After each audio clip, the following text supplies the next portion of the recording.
ಇನ್ನು K K guest house ಸಂಪೂರ್ಣವಾಗಿ ನವೀಕರಣ ಕಾರ್ಯ ಮಾಡಲಾಗ್ತಾ ಇದೆ. ಸಿಎಂ ಡಿಕೆ ಶಿವಕುಮಾರ್ ಅವರ ಗೃಹ ಕಚೇರಿಗಾಗಿ ಈಗ ಕೆಕೆ ಗೆಸ್ಟ್ ಹೌಸ್ ಅನ್ನ ಸಂಪೂರ್ಣವಾಗಿ ನವೀಕರಣ ಮಾಡುವಂತ ಕೆಲಸ. ಹಳೆ ಕಟ್ಟಡದ ಒಳಭಾಗ ಬಹುತೇಕ ಡೆಮಾಲಿಷನ್ ಮಾಡಲಾಗ್ತಿದೆ. ವಾಸ್ತು ಸರಿಯಾಗಿ ಮಾಡಿಸ್ಕೊಳ್ಬೇಕಲ್ಲ. ಅಜ್ಜ ಹೇಳಿದ ಹಾಗೆ ಯಾವ ಭಾಗದಲ್ಲಿ ಓಡಾಡಬೇಕು, ಏನು ಮಾಡಬೇಕು, ಇದರ ಬಗ್ಗೆ ತಲೆ ಕೆಡಿಸ್ಕೊಂಡಿರುವಂಥ ಮುಖ್ಯಮಂತ್ರಿಗಳೀಗ ಕೆಕೆ ಗೆಸ್ಟ್ ಹೌಸ್ ಅನ್ನ ನವೀಕರಣ ಮಾಡಿಸ್ತಿದ್ದಾರೆ. ಶೀಘ್ರದಲ್ಲೇ ಕಾಮಗಾರಿ ಮುಗಿಸಿ ಸಿಎಂ ಡಿಕೆ ಶಿವಕುಮಾರ್ ಅವರ ಕಚೇರಿ ಆರಂಭ ಆಗುತ್ತೆ.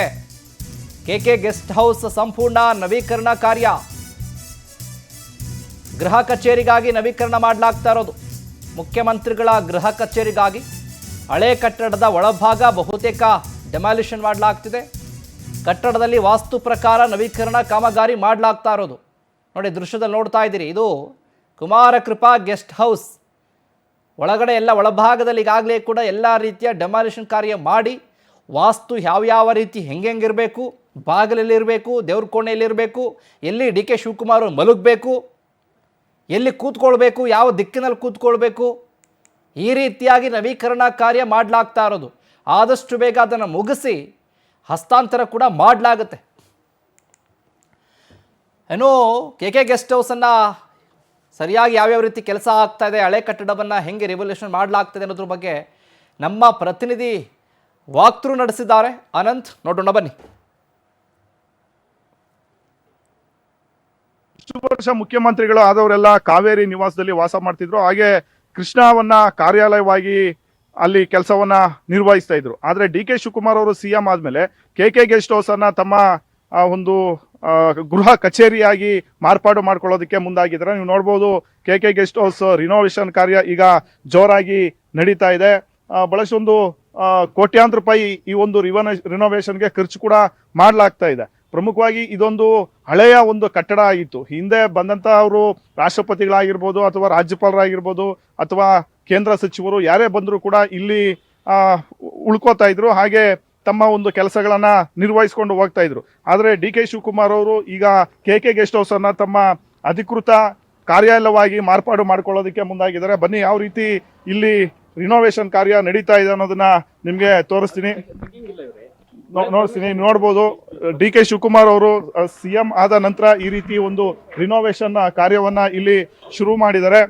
ಸಾರ್ವಜನಿಕರು ಯಾರು ತಮ್ಮ ಸಮಸ್ಯೆಗಳನ್ನ ಹೇಳ್ಕೊಳ್ಳೋದಕ್ಕೆ ಬರ್ತಾರೆ, ಅವರು ತಮ್ಮ ಅಹವಾಲುಗಳನ್ನ ಇಲ್ಲಿ ಸಲ್ಲಿಕೆ ಮಾಡಬಹುದು.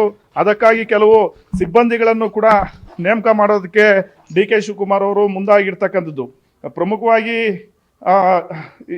ಈಗಾಗಲೇ ನಾನು ಹೇಳಿದಂತೆ ಕಾವೇರಿ ನಿವಾಸದಲ್ಲಿ ಡಿ ಕೆ ಶಿವಕುಮಾರ್ ಅವರು ಕಾರ್ಯನಿರ್ವಹಿಸಬೇಕಾಗಿತ್ತು. ಆದರೆ ಪ್ರಮುಖವಾಗಿ ಸಿದ್ದರಾಮಯ್ಯನವರು ಏನಿದ್ದಾರೆ, ಮಾಜಿ ಸಿಎಂ ಸಿದ್ದರಾಮಯ್ಯನವರು, ಇವರು ಕಾವೇರಿ ನಿವಾಸದಲ್ಲೇ ಇನ್ನೂ 2.5 ವರ್ಷ ಅಲ್ಲೇ ಉಳ್ಕೊಳ್ತಕ್ಕಂಥ ಒಂದು ವಿಚಾರದಲ್ಲಿ ಅವರು ಇಂಗಿತವನ್ನ ವ್ಯಕ್ತಪಡಿಸಿದ್ರು. ಹಾಗಾಗಿ ಡಿ ಕೆ ಶಿವಕುಮಾರ್ ಅವರು ಮಾಜಿ ಸಿಎಂ ಅವರಿಗೆ ಕಾವೇರಿ ನಿವಾಸ ಹಾಗೆ ಗೃಹ ಕಚೇರಿಯನ್ನ ಬಿಟ್ಕೊಟ್ಟಿದ್ದಾರೆ. ಈಗ ಹಳೆಯ ಕಟ್ಟಡ ಕುಮಾರ ಕೃಪಾ ಅತಿಥಿ ಗೃಹ ಏನಿದೆ, ಈ ಒಂದು ಹಳೆಯ ಕಟ್ಟಡವನ್ನ ರಿನೋವೇಷನ್ ಮಾಡಿ ಇಲ್ಲೇ ಕೆಲವೊಂದು ಕಚೇರಿಗಳನ್ನ ಹಾಗೆ ರೆಸ್ಟ್ ಮಾಡೋದಕ್ಕೆ ಕೆಲವೊಂದು ರೂಮ್ಗಳಲ್ಲಿ ವ್ಯವಸ್ಥೆಗಳನ್ನು ಕೂಡ ಮಾಡ್ಕೊಳ್ಳಾಗ್ತಾ ಇರ್ತಕ್ಕಂಥದ್ದು. ಉತ್ತರ ದಿಕ್ಕಿನಲ್ಲೇ ಕೂರ್ತಾರೆ. ಹಾಗಾಗಿ ಇಲ್ಲಿ ಉತ್ತರ ದಿಕ್ಕಿನಲ್ಲೇ ಅವರು ಕೂರ್ತಕ್ಕಂಥ ಒಂದು ಆಸನದ ವ್ಯವಸ್ಥೆ ಆಗಿರ್ಬೋದು ಅಥವಾ ಅವರು ರೆಸ್ಟ್ ಮಾಡ್ತಕ್ಕಂಥ ಒಂದು ನಿಟ್ಟಿನಲ್ಲಿ ಉತ್ತರದ ಕಡೆ ತಲೆ ಹಾಕ್ತಕ್ಕಂಥ ಒಂದು ವಿಚಾರ ಆಗಿರ್ಬೋದು. ಆ ರೀತಿ ಈ ಒಂದು ಅತಿಥಿ ಗೃಹವನ್ನ ಎಲ್ಲ ರೀತಿಯಲ್ಲೂ ಮಾರ್ಪಾಡು ಮಾಡಲಾಗ್ತಾ ಇದೆ. ನೋಡಬೇಕು ಇನ್ನು ಎಷ್ಟು ದಿನ ಈ ಒಂದು ರಿನೋವೇಷನ್ ಕಾರ್ಯ ನಡೆಯುತ್ತೆ, ಯಾವಾಗ ಇದರ ಒಂದು ಸದ್ಬಳಕೆ ಆಗುತ್ತೆ ಅನ್ನೋದನ್ನ ಕಾದು ನೋಡ್ಬೇಕಾಗುತ್ತೆ. ಸದ್ಯ ಇಷ್ಟೆಲ್ಲ ಒಂದು ವ್ಯವಸ್ಥೆ ಮಾಡ್ಲಾಗ್ತಾ ಇದ್ರು ಕೂಡ, ಇಷ್ಟೆಲ್ಲ ಒಂದು ರಿನೋವೇಷನ್ ಕಾರ್ಯ ನಡೀತಾ ಇದ್ರು, ಇದಕ್ಕೆ ಕೋಟಿ ಲಕ್ಷ ಖರ್ಚು ಮಾಡಿರ್ಬೋದು. ಆದ್ರೆ ಇದು ಸಾರ್ವಜನಿಕರ ಒಂದು ಕೆಲಸಕ್ಕೆ ಎಷ್ಟು ಮಾತ್ರ ಬಳಕೆ ಆಗುತ್ತೆ ಅನ್ನೋದೇ ಇಲ್ಲಿ ಇಂಪಾರ್ಟೆಂಟ್ ಆಗಿರ್ತಕ್ಕಂಥದ್ದು. ಕ್ಯಾಮ್ರಾ ಪರ್ಸನ್ ಜಯರಾಮ್ ಜೊತೆ ಆನಂದ್ ಗುಡಿ, ಪವರ್ ಟಿವಿ.